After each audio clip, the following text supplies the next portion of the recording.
नमस्कार, मैं Alka Tripathi am news express से। आइए रुक करते हैं आज की खबरों की ओर। स्वामी विवेकानंद की 163वीं जयंती पर सामूहिक सूर्य नमस्कार, सीएम मोहन हुए शामिल। मध्य प्रदेश में सोमवार को स्वामी विवेकानंद जयंती एवं राष्ट्रीय युवा दिवस के अवसर पर बड़े स्तर पर सामूहिक सूर्य नमस्कार का आयोजन किया गया। इसकी शुरुआत सुबह 9:30 बजे से हुई। भोपाल की सुभाष एक्सीलेंस स्कूल में राज्य स्तरीय कार्यक्रम में मुख्यमंत्री डॉक्टर मोहन यादव शामिल हुए। उन्होंने युवाओं को नशे और गलत आदतों से दूर रहने की सलाह देते हुए कहा कि दिन में कम से कम आधा घंटा योग के लिए देना बेहद जरूरी है। सीएम ने चिंता जताई कि युवाओं में पढ़ने की आदत कम होती जा रही है। उन्होंने अपील की कि खेल कूद और योग के साथ साथ पढ़ने की आदत भी विकसित करें। मुख्यमंत्री ने कहा कि यदि पूरा योग संभव न हो तो सूर्य नमस्कार ही पर्याप्त है। संबोधन के अंत में उन्होंने कहा कि गर्व से कहिए, हम हिंदू हैं। विवेकानंद जयंती की 163वीं वर्षगांठ के अवसर पर मैं अपनी ओर से प्रदेशवासियों को, देशवासियों को बधाई देता हूं और स्वामी विवेकानंद के जीवन के विविध पक्षों को पूरे देश और दुनिया उनको चिर युवा के नाम से भी जानी जाती है। और विवेकानंद जी के जीवन के विविध पक्षों से उन्होंने न केवल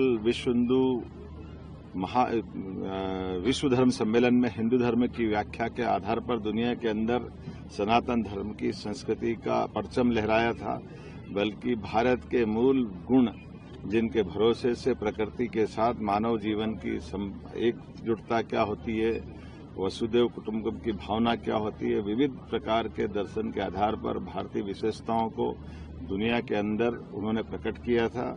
और ऐसे ही योग और योग के साथ सूर्य नमस्कार का जो विशिष्ट महत्व है, यशस्वी प्रधानमंत्री के नेतृत्व में देश भर में आज स्वामी विवेकानंद जयंती अलग प्रकार से मनाई जा रही है।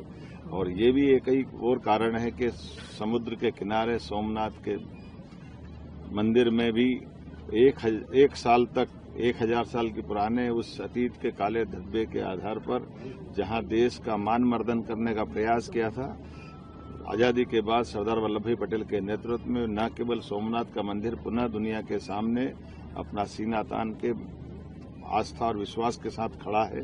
हमें गर्व है इस बात का कि आज स्वाभिमान के उस सूर्य का दुनिया दर्शन कर रही है। यशस्वी प्रधानमंत्री के नेतृत्व में दुनिया का सबसे बड़ा लोकतांत्रिक देश अपनी सनातन संस्कृति के साथ साथ सभी लोगों को लेकर के दुनिया के अंदर विकास का नया परचम लहराने के लिए आगे बढ़ रहा है।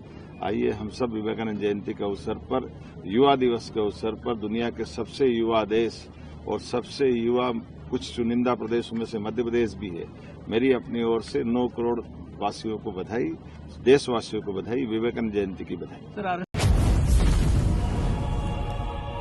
अब तक के लिए इतना ही। हमारे चैनल को देखने के लिए लाइक करें, सब्सक्राइब करें। नमस्कार।